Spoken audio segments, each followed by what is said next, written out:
मित्रांनो, लहान मूल जेव्हा हळूहळू चालायला सुरुवात करतं ना, तेव्हा ते कितीतरी वेळा पडतं, धडपडतं. पण एक गोष्ट आपण पाहिली असेल की त्याला पडताना कोणी पाहिलं, कोणी काही प्रतिसाद दिला तरच ते रडतं. याशिवाय ते एकटं असेल, सारखं पडत असेल तर ते इथे तिथे पाहून ते स्वतःच उठून चालायचा प्रयत्न करतं, कोणाच्याही आधाराशिवाय. एकटा असल्यावरती याची प्रकर्षानं जाणीव होते की आपल्याला स्वतःलाच उठावं लागणार आहे. आपल्या मदतीला कोणीही नसणार आहे. अगदी लहान असल्यापासून आपल्यामध्ये ही मूळ प्रवृत्ती आहे. पण जसजसे आपण मोठे होत जातो ना, तशी ही जाणीव आपली कमी कमी होत जाते. दुसऱ्याच्या आधाराची सारखी आपल्याला गरज भासते. कोणीतरी आपल्याला बाहेर काढावं असं वाटतं, ज्यामध्ये काही गैर नाही, कारण माणूस म्हणून आपल्याला काही कमकुवत बाजू असतात, मर्यादा असतात. आपण सर्व काही एकट्यानं सांभाळू नाही शकत. आपल्यालाही मदत लागतेच, मानसिक आधार लागतोच.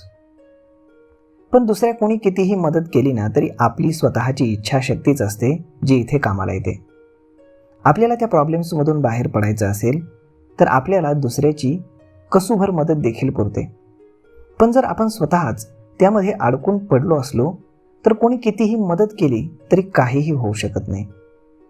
जसं घोड्याला पाण्यापर्यंत नेता येतं परंतु पाणी पाचता येत नाही, तसंच मनाने खचलेल्या माणसाला बाहेरून कितीही मदत केली तरी त्यालाच पुन्हा उभं राहावं लागतं. कोणतीही सर्जरी, कोणतेही उपचार कामी येत नाहीत. समोरून कितीही मदत आली तरी आपल्याला बरं व्हायला आपली जाणीव जोपर्यंत सांगत नाही ना, तोपर्यंत काहीच होऊ शकत नाही. यासाठी स्वतःला काही प्रश्न विचारावे लागतात.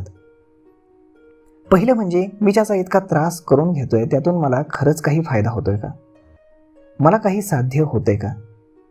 जर नसेल होत तर त्रास करून घेण्यात तरी काही अर्थ आहे का? तेच जर मी बरा होण्यावरती भर दिला तर मला काय मिळू शकतं? मला काय फायदे होतील? सर्वात महत्त्वाचं, मला का बरं व्हायचंय? मला का जगायचंय? या काची एकदा उत्तर मिळाली ना की माणूस आपोआप काही ना काही प्रयत्न करू लागतो. हे का म्हणजे आपल्या आयुष्याचं ध्येय आहे. ते मिळवण्यासाठी आपण जगत आहोत असा त्याचा अर्थ होतो.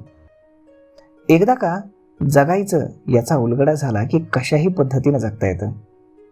आता कशाही पद्धतीनं म्हणजे वाटेल तसं जगायचं का? तर नाही. याचा अर्थ, कोणतीही समस्या आली तर त्यातून बाहेर पडण्यासाठी उपाय शोधायचे.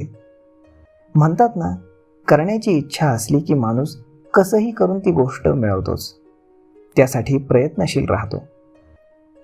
तसंच जगण्याची इच्छा असली की माणूस काही ना काही करून येणाऱ्या अडथळ्यांवरती मात करतो, त्यासाठी स्वतः प्रयत्न करतो. आणि म्हणून आयुष्याला काही अर्थ मिळवायला लागतो. ध्येय असावं लागतं.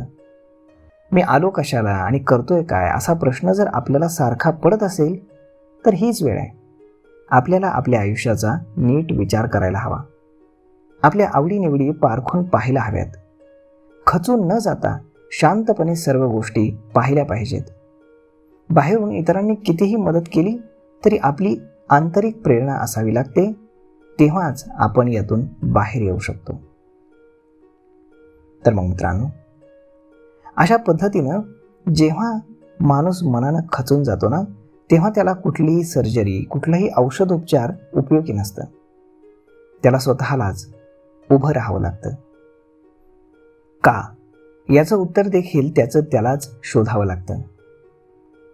तर मग मित्रांनो, आता तुमच्या लक्षात आलं असेल की दुसऱ्याची मदत ही तात्पुरती आहे, परंतु स्वतः मदत करणं हे परमनंट आहे. आय होप तुम्हाला या व्हिडिओतनं नक्कीच जगण्याची उभारी मिळत असेल असं मला वाटतं. जर हा व्हिडिओ तुम्हाला आवडला असेल तर आपल्या जवळच्या मित्रमंडळींसोबत देखील हा व्हिडिओ तुम्ही शेअर करायला विसरू नका. धन्यवाद.